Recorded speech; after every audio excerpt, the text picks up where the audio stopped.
Bom dia a todos, boa tarde a todos, boa noite. Vamos dar continuidade à nossa aula de catecismo, aula número 5. Vamos começar o artigo 2, a transmissão da revelação divina. Vamos fazer uma breve oração em nome do Pai, do Filho e do Espírito Santo. Amém. Vinde, Espírito Santo, enchei os corações dos fiéis, acendei neles o fogo do vosso amor. Enviai o vosso Espírito, e tudo será criado, e renovareis a face da terra. Oremos. Ó Deus, que instruís os corações de vossos fiéis com a luz do Espírito Santo, fazei que persigam corretamente todas as coisas, segundo o mesmo Espírito, e gozamos sempre da sua consolação, por Cristo, Senhor nosso. Amém. Em nome do Pai, do Filho e do Espírito Santo. Amém. Deus quer que todos sejam salvos, e por isso quer que sua verdade revelada seja transmitida a todas as gerações, em todas as nações. Aqui ele começa dizendo que Deus quer que todos nós sejamos salvos, né?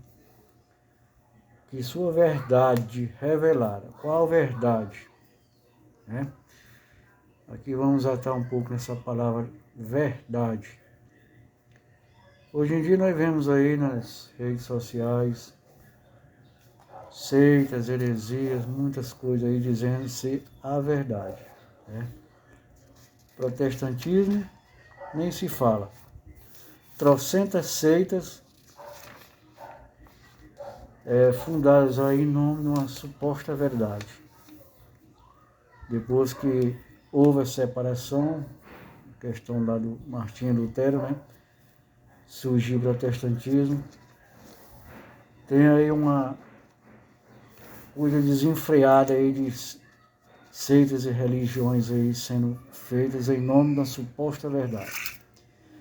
Mas o autor está dizendo aqui que Deus quer que sua verdade revelada. Só existe uma verdade. E muitas pessoas não querem ouvir isso, não aceitam, questionam. Só existe uma verdade, e essa verdade está revelada a quem? A sua igreja. A igreja que Jesus Cristo fundou. Qual? A Igreja Apostólica Romana. Essa é a grande verdade. Só existe essa verdade, não tem outra. Não adianta as pessoas ficar falando que só existe uma verdade. Então vamos dar continuidade. Primeiro ponto é assim, tradição apostólica.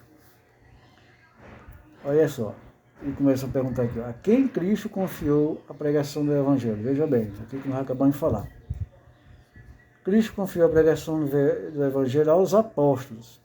Veja, lá no começo, Jesus já deixou a sua verdade revelada a seus apóstolos, aqueles 12 apóstolos que ele escolheu para seguirem com ele.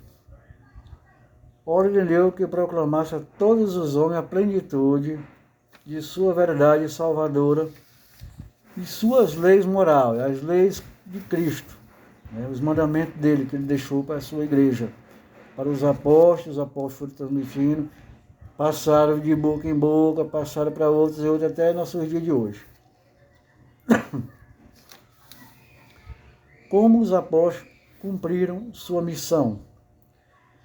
Fizeram primeiramente oralmente, né? Porque quando os apóstolos estavam em missão, não existia ainda o Novo Testamento escrito. Então eles passaram aquilo que aprenderam de Cristo, oralmente, falando de boca a boca, né? Pelo que disseram e por escrito. O escrito só veio algum tempo depois, pelos próprios apóstolos e por outros a eles ligados, né? Aqueles sucessores que eles deixaram. Aí eu estou perguntando assim, o que é tradição? A tradição pode ser entendida de duas maneiras diferentes, estreitamente relacionadas entre si. A tradição sagrada, que é a comunicação oral, e pessoal da revelação divina que começou no alvorecer da história humana e continuou na era apostólica, né? Neste sentido, distingue-se da Sagrada Escritura. E a tradição? A tradição é a continuidade da revelação divina, conforme se encontra na Sagrada Escritura e na tradição sagrada, e na maneira em que foi preservada, explicada e difundida pelos bispos sucessores dos apóstolos, como sucessor dos apóstolos, né? Então aqui a gente vê uma hierarquia, né? Já desde os primórdios dos apóstolos, essa hierarquia já vem sendo passada. Os apóstolos passaram para os outros, e foram até nossos dias de hoje. Então há uma hierarquia, há uma continuidade, né? A igreja não se perdeu ao longo do tempo. Sempre houve uma continuidade das verdades reveladas por Cristo, que nós temos até o nosso dia de hoje, que ela está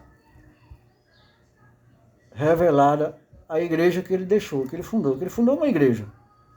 Ele não fundou as igrejas, ele fundou uma igreja. Ele disse para Pedro: olha, sobre esta pedra eu edificarei a minha igreja. Então ele não fez várias igrejas igual estamos hoje aí. Desculpa. Ele deixou uma igreja.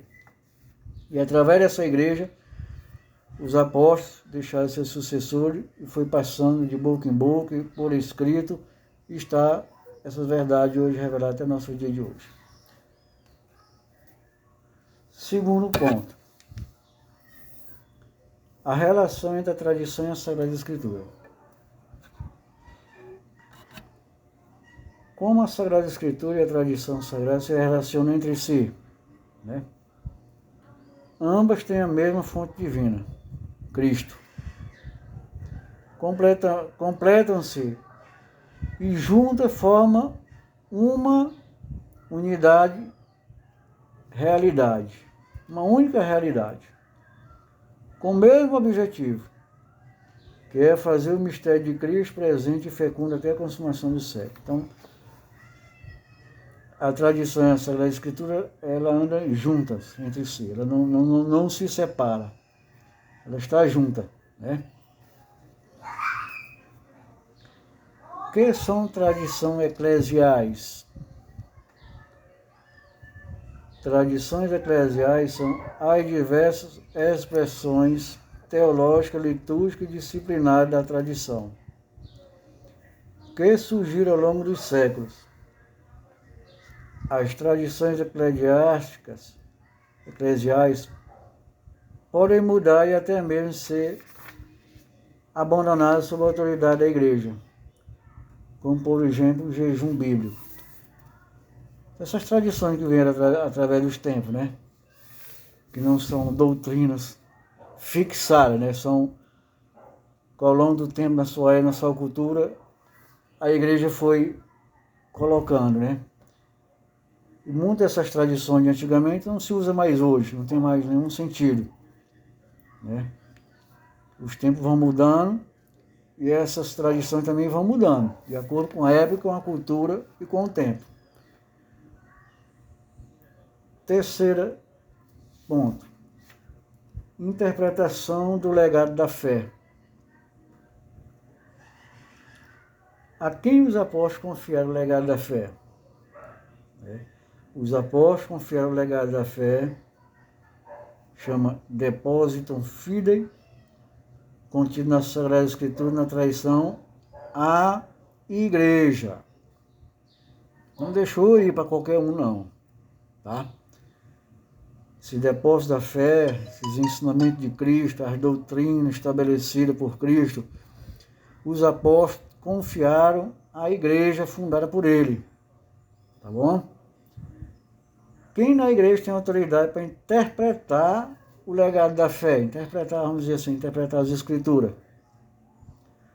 Somente, vejam bem, o magistério ou autoridade doutrinal da igreja tem o direito divino de interpretar o legado da fé. O magistério é formado pelos bispos em comunhão com o sucessor de Pedro, o Papa, o bispo de Roma. Tá?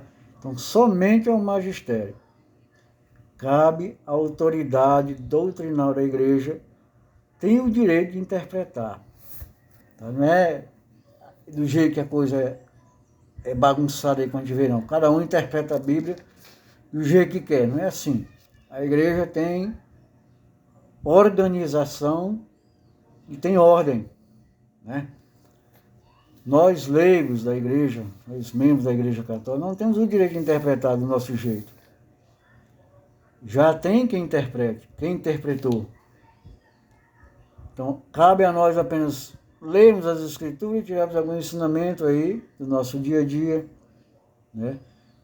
Mas quando a questão é interpretar alguma coisa das Escrituras, nós não temos esse direito. Só a igreja tem esse direito de interpretar. Então, por isso nossa igreja é bem organizada. Nessa questão ela é bem organizada, né? Não é bagunçada igual a gente vê por aí hoje. Olha, um bota a Bíblia debaixo do braço e diz que o Espírito Santo está interpretando para ele. Isso não existe. Isso é espírito de confusão. Tá? Qual é o papel do magistério? O papel do magistério. O magistério é o servo da palavra de Deus, né? Seu papel é ouvir essa palavra, preservá-la e ensiná-las aos fiéis, conforme aquilo que Cristo deixou. Tá? Então, o magistério não está acima da palavra de Deus. Ela é serva da palavra de Deus. Ela interpreta as Escrituras conforme o Espírito Santo está nesta igreja, faz essa interpretação e nos dá essa interpretação fidedigna que hoje temos na nossa igreja. Desculpa. Aí o que são dogmas de fé? Dogmas de fé são verdades divinamente reveladas ou que possuem uma conexão necessária com a revelação e que, segundo os ensinamentos da igreja, todos os fiéis são obrigados a aceitar. Alguns exemplos de dogmas são a divindade de Cristo e a real presença e a imaculada concepção. Então, dogmas são as doutrinas, aquela doutrina que a igreja estabeleceu, né? E nós, como fiéis, nós fiéis leigos, somos membros da igreja de Cristo, nós somos obrigados a aceitar, tá? Porque Cristo deixou seus sucessores para fazer esta tarefa. Então nós temos que aceitar exemplarmente essas doutrinas de fé. Como os dogmas se relacionam com a vida espiritual? Os dogmas proporcionam o fundamento da fé para a vida espiritual. E nossa fidelidade na vida espiritual ilumina nossos entendimentos dos dogmas e nos permite pô-los em prática com generosidade. Então nós pegamos essas doutrinas verdadeiras interpretadas pela igreja e nós botamos ela em prática, não fica guardada para cada um de nós. Nós temos que passar essas doutrinas para frente, colocar em prática primeiro em nossas vidas, tá? Que tudo que Cristo ensinou deixou para a sua igreja, e passar esses ensinamentos, né? A aprender da igreja, tá? E passar esses ensinamentos para outros que precisam. Isso se chama a evangelização. Como os dogmas se interrelacionam? Relacionam-se em uma hierarquia de verdade. Alguns dogmas são mais fundamentais que outros, mas todos são expressão do mesmo depósito de fé. Tá? E alguns dogmas mais e outros menos importantes. Mas todos eles têm a mesma importância em nossas vidas, na vida da igreja. todos os fiéis compartilham o correto entendimento e transmissão da verdade revelada? Sim.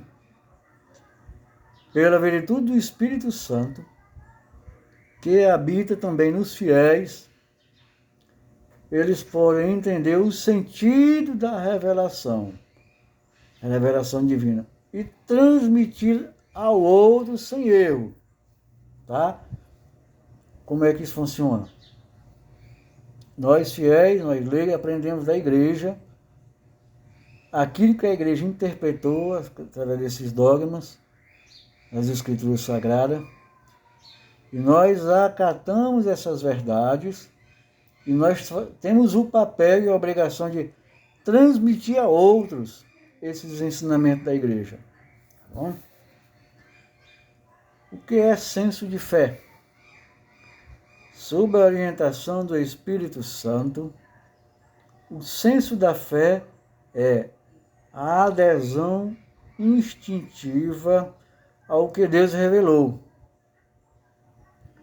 uma penetração mais profunda em seu sentido e uma resposta mais generosa à sua responsabilidade. Como a igreja cresce no entendimento da fé? A igreja cresce no entendimento da fé, primeiro, pela contemplação devota, pelo estudo e pela pesquisa. Segundo, pela experiência de viver a fé. Terceiro, pela pregação dos sucessores episcopais dos apóstolos. Tá bom? Como devem ser usadas a Sagrada Escritura, a tradição e o magistério? Devem ser usados juntos, tá? Não pode separar. Tá? A Sagrada Escritura, a tradição e o magistério, ele andam juntos, andam em uma unidade.